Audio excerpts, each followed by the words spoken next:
দর্শক আমন্ত্রণ প্রবাসের বাংলাদেশে আপনাদের সাথে আছি মাসুম রাব্বি। রাজনৈতিক পট পরিবর্তনের পর থেকে স্থিতিশীল বাংলাদেশের মানবাধিকার পরিস্থিতি, তবে কিছু উদ্বেগের বিষয় রয়েছে। মার্কিন পররাষ্ট্র দপ্তরের মানবাধিকার বিষয়ক প্রতিবেদন 2024-এ বলা হয়েছে এমন কথা। যুক্তরাষ্ট্রে স্থানীয় সময় মঙ্গলবার প্রকাশিত হয় ওই রিপোর্টটি। হাসিনা সরকারের আমলে গুম খুন সহ মানবাধিকার লঙ্ঘনের বিভিন্ন ইস্যু তুলে ধরা হয় বার্ষিক প্রতিবেদনে। প্রতি বছরের মতো বৈশ্বিক মানবাধিকার পরিস্থিতি নিয়ে প্রতিবেদন প্রকাশ করেছে যুক্তরাষ্ট্র। স্থানীয় সময় মঙ্গলবার মার্কিন পররাষ্ট্র দফতরের ওয়েবসাইটে প্রকাশ করা হয় রিপোর্টটি। অন্যান্য দেশের সাথে বাংলাদেশের পরিস্থিতির মূল্যায়নও রয়েছে সেখানে। প্রতিবেদনে বলা হয়, গত বছর আগস্টের কিছু ঘটনার পর থেকে স্থিতিশীল বাংলাদেশের মানবাধিকার পরিস্থিতি, তবে কিছু বিষয়ে উদ্বেগও রয়েছে। গত বছর জুলাই আগস্টের ছাত্র আন্দোলনের প্রসঙ্গ তুলে ধরা হয় রিপোর্টে। বলা হয়, 2024 সালে কয়েক সপ্তাহ ধরে চলা ছাত্র বিক্ষোভ এবং পুলিশ ও আওয়ামী লীগের অঙ্গ সংগঠনের সঙ্গে সংঘাতে নিহত হয়েছে শত শত মানুষ। এরই ধারাবাহিকতায় শেখ হাসিনার পলায়ন এবং ডক্টর মোহাম্মদ ইউনূসের প্রধান উপদেষ্টা হিসেবে দায়িত্ব গ্রহণের বিষয়টিও অন্তর্ভুক্ত করা হয়। বিগত সরকারের আমলে হওয়া বিভিন্ন অপরাধ নিয়ে গ্রহণযোগ্য তথ্য রয়েছে বলে জানানো হয় রিপোর্টে। উল্লেখ করা হয় হত্যা, গুম, নির্যাতন, বিচার বহির্ভূত আটক, বাক স্বাধীনতা ও গণমাধ্যমের উপর কড়াকড়ি, সেন্সরশিপ, সাংবাদিক আটক, শ্রম আইন লঙ্ঘন সহ বিভিন্ন ইস্যু। মার্কিন প্রতিবেদনে বলা হয়, মানবাধিকার লঙ্ঘনের অনেক উদাহরণ থাকলেও জড়িতদের সাজা দেয়নি বিগত হাসিনা প্রশাসন। তবে রাজনৈতিক পট পরিবর্তনের পর মানবাধিকার লঙ্ঘনকারীদের বিরুদ্ধে ব্যবস্থা নিয়েছে অন্তর্বর্তী সরকার। অপরাধীদের জবাবদিহিতার আওতায় আনতে প্রচলিত বিচার ব্যবস্থার পাশাপাশি আন্তর্জাতিক ট্রাইব্যুনালকেও ব্যবহার করা হচ্ছে। এই ইস্যুতে জাতিসংঘের সাথে একযোগে কাজ করছে বাংলাদেশের অন্তর্বর্তী সরকার, এমন কথাও বলা হয় মার্কিন প্রতিবেদনে। Dorothy দাস্ট্রিন, Jamuna news. 3 দিনের মালয়েশিয়া সফর শেষে দেশে ফিরেছেন প্রধান উপদেষ্টা ডক্টর মোহাম্মদ ইউনূস। বুধবার মালয়েশিয়ার স্থানীয় সময় সন্ধ্যা 7:30টায় প্রধান উপদেষ্টা ও তার সফর সঙ্গীদের বহনকারী বাংলাদেশ বিমানের ফ্লাইটটি কুয়ালালামপুর আন্তর্জাতিক বিমানবন্দর ত্যাগ করে। রাত 9:45টার দিকে তাকে বহনকারী বিমান হযরত শাহজালাল আন্তর্জাতিক বিমানবন্দরে অবতরণ করে। মালয়েশিয়ার প্রধানমন্ত্রী আনোয়ার ইব্রাহিমের আমন্ত্রণে প্রধান উপদেষ্টা গত সোমবার কুয়ালালামপুরে যান। 3 দিনের সফরে প্রধানমন্ত্রী আনোয়ার ইব্রাহিমের সঙ্গে দ্বিপাক্ষিক বৈঠক সহ উচ্চ পর্যায়ের একাধিক বৈঠকে অংশ নেন প্রফেসর ইউনূস। সই হয় 5টি সমঝোতা স্মারক।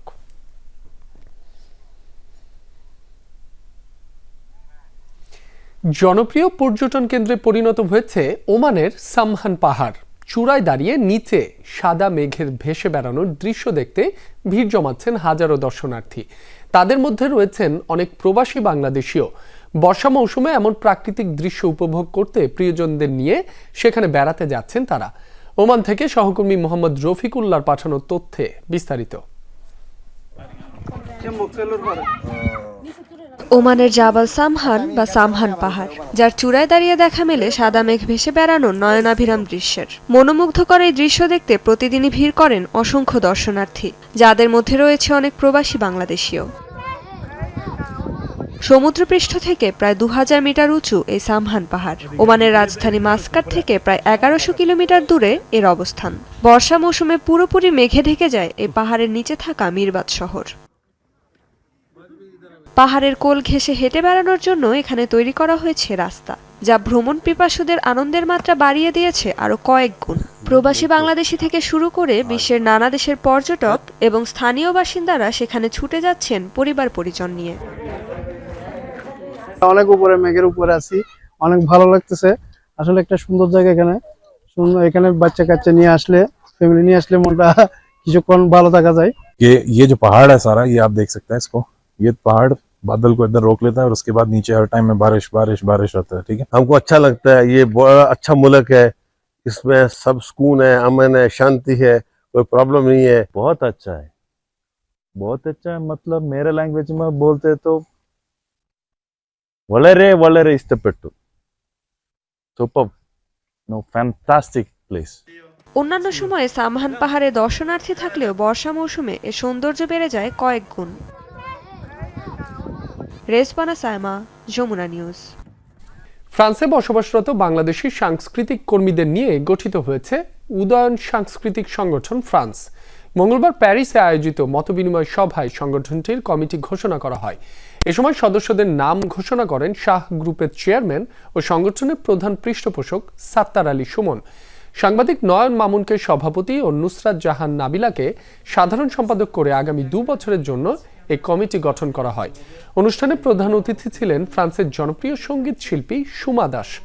উপস্থিত ছিলেন নবগঠিত কমিটির উপদেষ্টা অজয় দাস, ফ্রান্স ক্রিকেট বোর্ডের ডিরেক্টর ও সংগঠনের উপদেষ্টা ফাতেমা খাতুন, সহসভাপতি আখি দেবনাথ ও সহসভাপতি মিজানুর রহমান।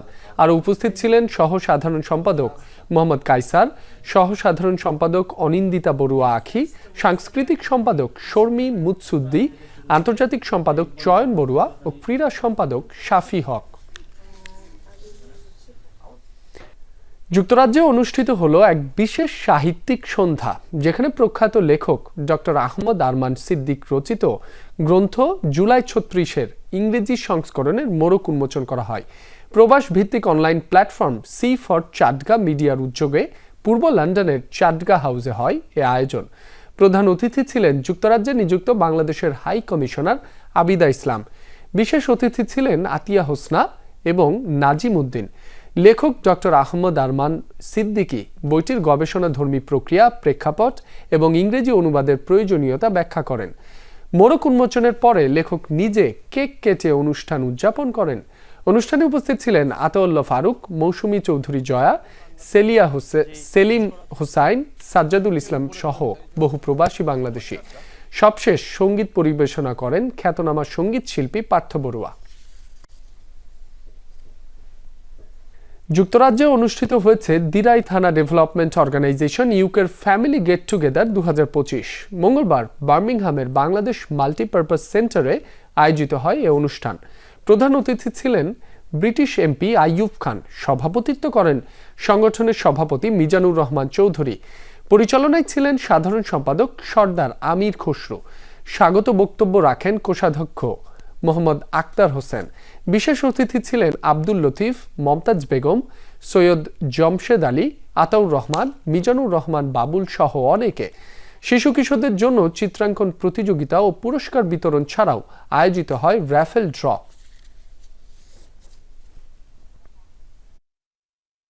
আমরা ফ্যামিলি গেট টুগেদার করেছি।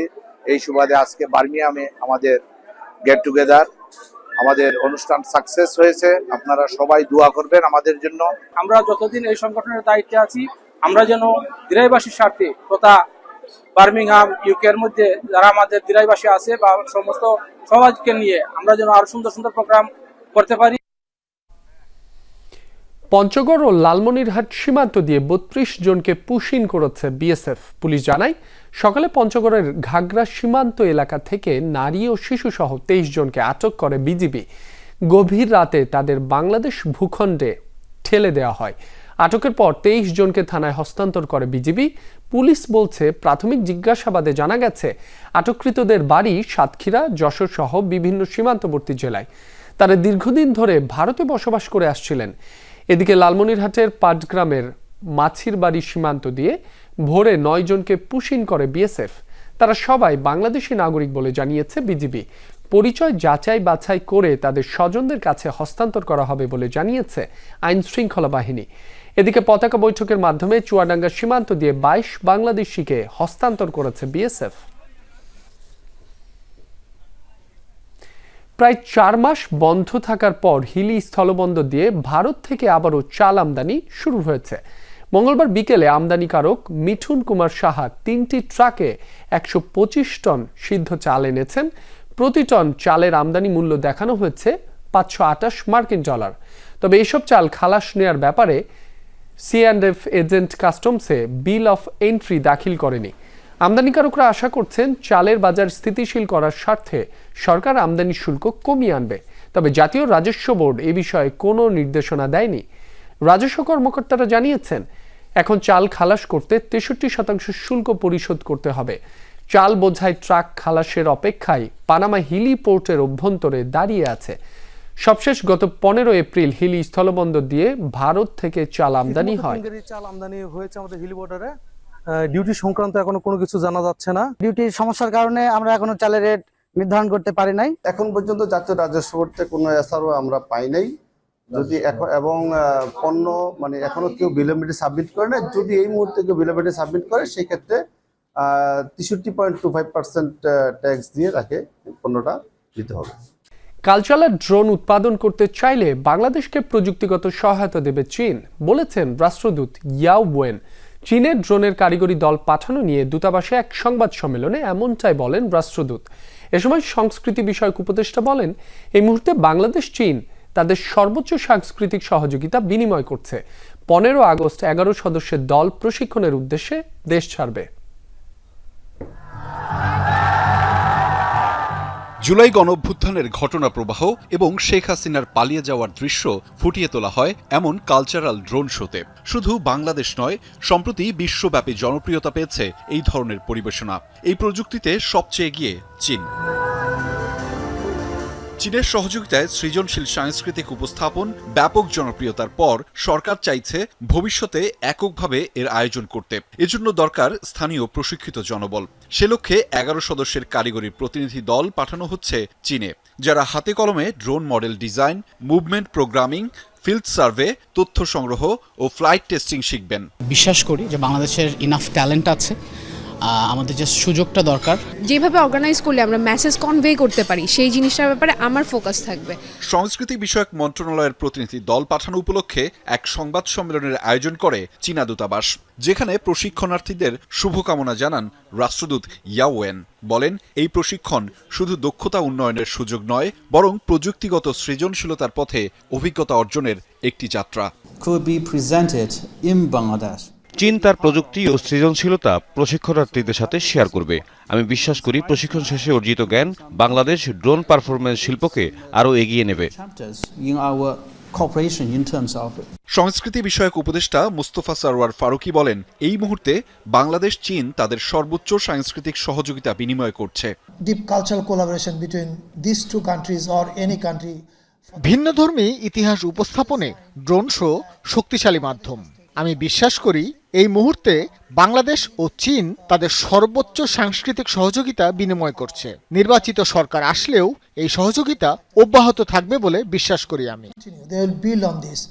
সাংবাদিকদের প্রশ্নের উত্তরে রাষ্ট্রদূত ইয়াও ওয়েন বলেন, বাংলাদেশ ড্রোন উৎপাদন করলে চীন তাতে প্রযুক্তিগত সহায়তা করবে।